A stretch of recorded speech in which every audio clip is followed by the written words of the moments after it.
আসসালামু আলাইকুম রহমতুল্লাহ। UCC group কর্তৃক আয়োজিত ইউনিভার্সিটি অ্যাডমিশন স্পেশাল জিকে ক্লাসের নিয়মিত আয়োজনে সকলকে স্বাগতম। আজকে আমরা জেনারেল নলেজের আরেকটি গুরুত্বপূর্ণ টপিক নিয়ে আলোচনা করব। আজকে আমাদের আলোচ্য বিষয় হলো দেশের প্রশাসনিক কাঠামো তথা বাংলাদেশের যেই প্রশাসনিক রূপরেখা সেটা নিয়ে আমরা আলোচনা করব। দেশের প্রশাসনিক কাঠামো, আমরা সর্বশেষ যেই জনশুমারি অর্থাৎ ষষ্ঠ জনশুমারি ও গৃহ গণনা চূড়ান্ত রিপোর্ট 2022 সালে যেটা প্রকাশিত হয়েছে সেই অনুযায়ী আমরা জানব বাংলাদেশের প্রশাসনিক কাঠামোসমূহ। আমরা শুরুতেই দেখতে পাচ্ছি বাংলাদেশের মানচিত্র। 1,47,570 বর্গ কিলোমিটারের এই বাংলাদেশের প্রশাসনিক কাঠামোকে কিভাবে ভাগ করা হয়, আমরা যদি দেখি বাংলাদেশের এই প্রশাসনিক কাঠামোকে সুন্দরভাবে নিয়ন্ত্রণের জন্য প্রথমত বাংলাদেশকে 8টি প্রশাসনিক বিভাগে ভাগ করা হয়। এই 8টি প্রশাসনিক বিভাগের মধ্যে যদি দেখি, এই যে এখান থেকে আমরা বিভাগ গণনা যদি শুরু করি, এই যে চট্টগ্রাম 1, 2 নম্বরে সিলেট, 3 নম্বরে ময়মনসিংহ, 4 নম্বরে রংপুর, 5 নম্বরে রাজশাহী, 6 নম্বরে খুলনা, 7 নম্বরে বরিশাল, সর্বশেষ 8 নম্বর হলো ঢাকা।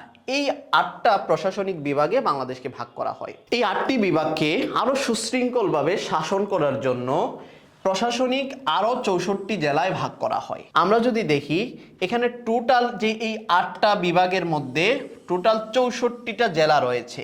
নগর ব্যবস্থাকে আরো সুন্দরভাবে পরিচালনার জন্য 12টি সিটি কর্পোরেশনে ভাগ করা হয়। এই 12টি সিটি কর্পোরেশনের মধ্যে আমরা জানি টোটাল বিভাগ আছে হলো 8টা, তার মানে 8টা বিভাগের মধ্যে 8টা সিটি কর্পোরেশন আছে। এবং আমরা জানি ঢাকা সিটি কর্পোরেশনকে 2 ভাগে ভাগ করা হয়, অর্থাৎ ঢাকা উত্তর সিটি কর্পোরেশন এবং ঢাকা দক্ষিণ সিটি কর্পোরেশন। সেই জন্য যেহেতু এখানে 8টা, তার মানে আরেকটা যোগ হবে 9টা সিটি কর্পোরেশন। আরও বাকি রইল হলো আরও 3টা। এই 3টার মধ্যে একটা হলো আমাদের গাজীপুর সিটি কর্পোরেশন, আরেকটা হলো ঢাকার পার্শ্ববর্তী নারায়ণগঞ্জ সিটি কর্পোরেশন। গেল আরও 2টা, টোটাল এখন পর্যন্ত হইল 11টা। এবং আরেকটা সিটি কর্পোরেশন যেটা কোনো বিভাগ না হয়েও সিটি কর্পোরেশন, সেটা হলো কুমিল্লা। টোটাল আরও একটা যোগ করলে আমাদের টোটাল হয় 12টা। তার মানে আমরা এখানে 12টা সিটি কর্পোরেশন পেলাম, তার মধ্যে একমাত্র কুমিল্লা যেটা কোনো বিভাগ না হয়েও সেখানে একটা আলাদা সিটি কর্পোরেশন আছে। তারপরে আমরা যদি দেখি এই 64টা জেলাকে আরো সুশৃঙ্খলভাবে শাসন করার জন্য এই 64টা জেলাকে 495টি উপজেলায় ভাগ করা হয়। এই 495টি উপজেলা পূর্বে ছিল 492টি, সর্বশেষ মাদারীপুরের ঢাসার, কক্সবাজারের ঈদগাঁও এবং সুনামগঞ্জের মধ্যনগর তিনটি উপজেলা যুক্ত হয়ে সর্বশেষ 495টি হয়।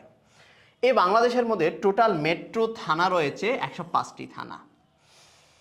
বাংলাদেশের এই যে সিটি কর্পোরেশন ব্যবস্থা, এই সিটি কর্পোরেশনের অধীনে বাংলাদেশকে আরও 327টি পৌরসভায় ভাগ করা হয়।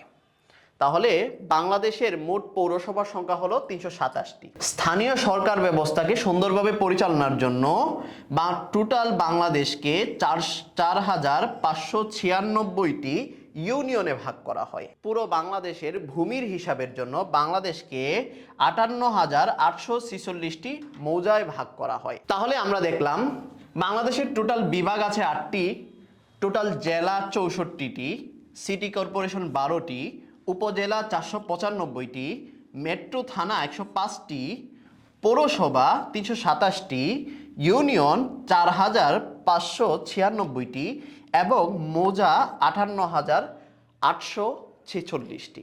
আশা করি তোমরা সকলেই আজকের এই ক্লাসটি সুন্দরভাবে বুঝতে পেরেছ। আজকের এই ক্লাসে আমি চেষ্টা করেছি বাংলাদেশের প্রশাসনিক কাঠামোকে সুন্দরভাবে বিশ্লেষণ করার জন্য। দেখা হবে পরবর্তী কোনো ক্লাসে। সেই পর্যন্ত সকলে ভালো থাকো, সুস্থ থাকো। আল্লাহ হাফেজ।